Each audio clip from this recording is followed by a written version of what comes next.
How are we doing, everyone? I hope for all of you fathers out there, you had a very happy Father's Day. I definitely enjoyed spending the day with my two daughters. Always good to step away from the content for a bit, to be honest. I don't know how some of the other content creators do it in keeping up with their channel, especially when you have a newborn like I do. Mad respect for those guys that can balance that. But because I'm not uploading as frequently as I used to, do me a favor and drop a like on the video if you enjoy it, and subscribe if you haven't already so you don't miss an episode, as about half of you tuning in are not subscribed to the channel, and it would mean a great deal to me. I always do appreciate the love and support on the channel that you guys have shown to me over the years. But anyway, we are here because we've got the NBA draft coming up in just a few days, which is a day we see a lot of trade transactions around the league. And because there has been so much talk and speculation on whether the Bulls will be trading their 18th pick and potentially even packaging it with Coby White, and if you caught my last video, I discussed 5 trades that make sense for the Bulls in the event that they trade Coby.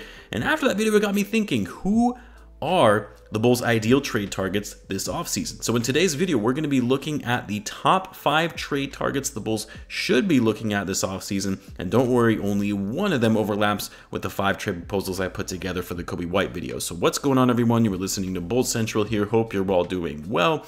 Now, I want to be clear from the outset that these 5 trade targets are in fact trade target opportunities that the Bulls could pursue, not free agent targets or even sign and trade of free agents. I actually already made a video on the top 5 free agency targets for the Bulls this offseason. I'll leave a link to that video on the end screen in case you missed it. But this video is purely looking at trade opportunities based on the assets the Bulls currently have and the construction of their roster. And these are realistic trade targets. I'm sure people will say, well, why aren't we just trying to trade for Giannis or Seth Curry or Luka Doncic? Those should be the Bulls' top targets, right? No, I'm talking about actual players that are likely on the trading block and fit what the Bulls are looking for based on their areas of need and their overall timeline. Now, this is in no particular order in terms of ranking the players, but I'm going to start with the most obvious, the trade target that has been talked about the most, and that is Rudy Gobert. Now, some people will say, well, Gobert isn't a realistic target. You think the Bulls can pull off bringing in another all-star? Well, I actually think it's more realistic than some people might believe. And it all depends on whether or not the Jazz decide to blow up their roster, which the general belief is that they are going to in some fashion.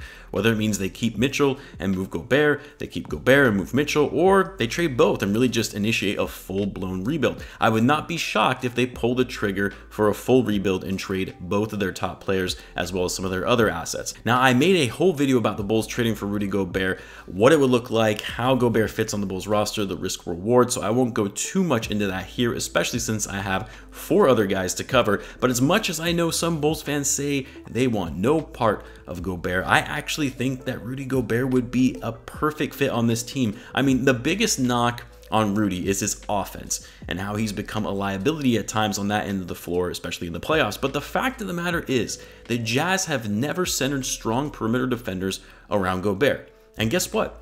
The Bulls, when healthy, have one of the strongest perimeter defenses in the league in Lonzo Ball and Alex Caruso. You can even add Dosunmu into that. Those are the highest point of attack defenders that you have in the league by the numbers. And I also don't buy this narrative that Gobert is trash on offense. He is limited on offense, no question. But people forget that he's also one of the best screen setters in the league and operating in the pick and roll, and he still averaged over 15 points per game on 70% shooting from the field, which was #1 in the league. The guy is not trash on offense, okay? I think, in the right environment with the strong perimeter defenders around him, high IQ playmaking point guards like the Bulls have in Lonzo Ball, he will thrive. Now, the question is, what would the Bulls need to give up for him in a trade? Well, I've said before, if it includes Patrick Williams, in my opinion, it's not worth the trade. I know some people will disagree with that, but the fact of the matter is you're still taking on a very big risk by trading for Gobert and taking on his massive contract that he is owed through 2026. You're basically committing to a long-term core of Zach Lavine, Rudy Gobert, and Lonzo Ball.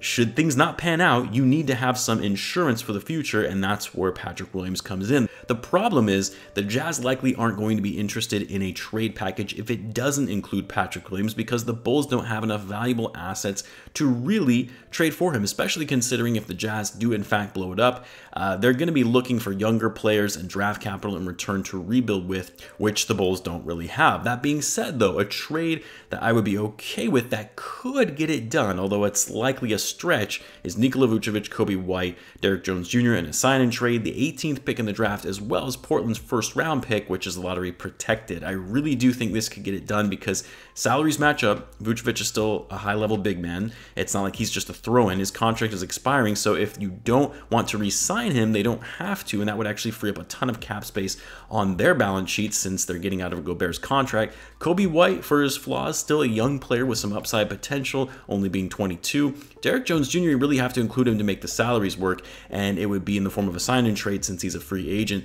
And you're still getting 2 first-round picks, albeit protected picks, that are going to be mid-first rounders most likely. Like, that is a pretty sizable haul for Rudy Gobert if you're looking to blow up your roster. Again, all of this is dependent on the Jazz triggering a rebuild. The next player the Bulls could target in a trade, and it's from the same team, is Jordan Clarkson. Again, this assumes the Jazz blow up their roster, but Clarkson would be that 6th man that the Bulls wanted Kobe to be this past season. Clarkson recently won the 6th Man of the Year award. He's a great scorer off the bench, averaging 16 points per game, and unlike Kobe, he can actually give you solid offense off the bench consistently.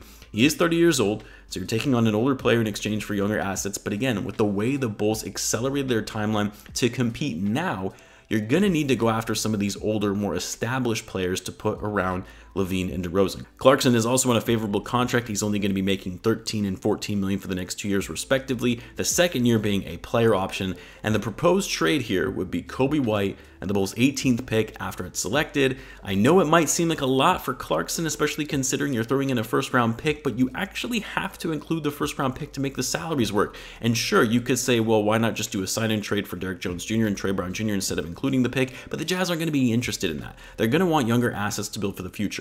And although it would be nice to include Portland's first-round pick instead, since it's lottery protected, well, it wouldn't work because Portland's pick did not convey this year since they missed the playoffs, making the pick a lottery pick, and the salary of the incoming rookie in the draft has to be for this upcoming season. So money-wise, Kobe White and a first-round pick from Portland would not go through, which is why you need to include the 18th pick. But anyway, I like this trade because the Bulls are likely moving on from Kobe anyway. As much as I like the idea of drafting and keeping a young player at 18, the Bulls are in win-now mode and don't really have time to bring on more project players. The next guy I think the Bulls should target via a trade is Seth Curry. Now, Seth Curry was just recently traded to the Nets in the Ben Simmons, James Harden deal. What I like about Seth and what he would bring to this Bulls roster is shooting. It's no secret that one area the Bulls need on this team that needs to be improved. That got exposed greatly in the playoffs for the Bulls when the Bucks were allowing pretty much anybody to take threes, and the Bulls could not knock them down to save their lives. Seth Curry, who has always been overshadowed by his brother, really had to work his way into the league after going undrafted, and he's actually turned out to be a great role player in the NBA now. He's got a great outside stroke like his brother.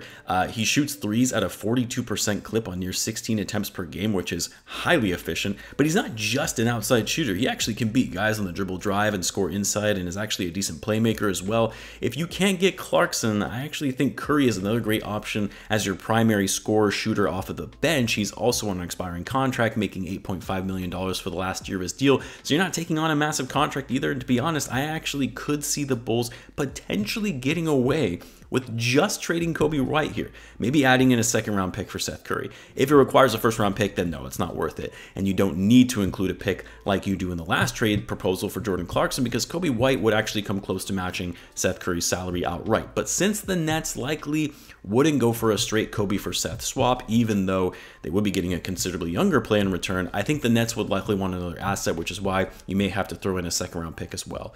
The next player that the Bulls should target, I believe, is Rui Hachimura of the Washington Wizards. Now, I know what you're thinking. Why target a guy who hasn't really been able to stay healthy? Like, haven't the Bulls struggled enough with injuries? Why take on another potentially injury-prone player? Well, I'm only suggesting this trade if you don't have to give up much for him because of the potential risks you're taking on in Hachimura. And the other reason I suggest Hachimura is because, like Kobe, he's on an expiring deal of his rookie contract and is set to become a restricted free agent. So if he doesn't pan out for the Bulls, they don't have to re-sign him, but they also have the leverage of being able to retain him given he'll be a restricted free agent.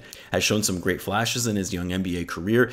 He's a stretch four that can actually help space the floor with his outside shooting, although maybe not on the most attempts, but this past season he greatly improved his three-point shot, shooting near 45% from 3 on 3 attempts per game. If he can continue to work on that shot and hit them at that clip on more attempts, that's a big come up for the Bulls to have a big that could do that coming on in the second unit. The Bulls had such little scoring / shooting off of the bench this past season, especially in the front court. Now, as far as who the Bulls would have to trade for Hachimura, I'm only doing this trade if it's a straight Coby White for Hachimura deal. Like, you're not going to take on an unproven player for picks or a bigger asset, especially one who hasn't been able to stay healthy. But the reason I actually think this trade would work for both teams is because it's pretty low risk for both sides. You're exchanging 2 players from the same draft class who will be on expiring contracts, set to become restricted free agents, so you don't have to commit to either of them long term. The Bulls need size, more specifically a 4, and they're really heavy in the backcourt as it is right now, while the Wizards could really use some backcourt depth behind Bradley Beal if in fact he remains with the Wizards. If a trade requires more than just Coby White for Hachimura, then it's not worth it in my view, and the Bulls pass and look for other targets. And then finally, the last target the Bulls should consider, and he was a guy that was talked about a bit at this past trade deadline for the Bulls, and that's Richaun Holmes. Holmes is one of those guys who has bloomed a little late in his NBA career from being a second-round pick that was out of the rotation for most of his first few seasons in the league to now being a solid option at the 5. He actually starts for the Kings, but in this instance, he would come off of the bench for the Bulls behind Vucevic. He's a 6'10", 235-pound player, can play the 4 or 5. He's got a great touch around the basket, good footwork, high-energy player who can crash the boards, and a decent enough rim protector as well that gives the Bulls, again, some defense in the front court in the second unit. This would be a massive upgrade over Tony Bradley to have Holmes come off the bench behind Vucevic. He's also 28 and in his prime, so he fits the Bulls' timeline. And in this instance, this would be another straight-up Coby White for Richaun Holmes trade. You could maybe include a second-round pick, as the Kings might not think that's enough for Holmes, but then again, it is the Kings and they love getting fleeced in trades. Coby White also gives the Kings a solid option to have another combo guard play behind De'Aaron Fox, and Coby is also younger than Holmes, and since the Kings are always in a perpetual rebuild and looking for pieces for the future, a straight trade could actually work for them in this instance. Now, there are a lot of other players the Bulls could target as well. Some honorable mentions that I think would be intriguing would be OG Anunoby, if in fact he's made available, Kyle Kuzma, Harrison Barnes, Jeremy Grant, if you factor in sign-in trades, which I did not cover in this video. Again, there are even more potential options, including guys like DeAndre Ayton. But I want to know what you guys think. Who would be some good trade targets for the Bulls to pursue? Let me know who you have in mind in the comments. And guys, as always, be sure to subscribe if you're a Bulls fan, as I do post daily Bulls content. Thanks again for tuning in, guys, and I'll catch you in the next one.